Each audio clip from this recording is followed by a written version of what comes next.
You ask Tiger to solve. This deals with linear equations with one unknown. The final result is x equals 2. Let's solve it step by step.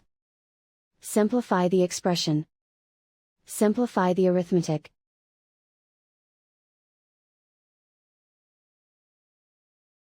Isolate the x. Multiply both sides by 14. Group like terms. Multiply the coefficients. Simplify the fraction.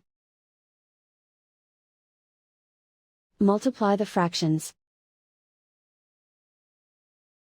Find the greatest common factor of the numerator and denominator. Factor out and cancel the greatest common factor.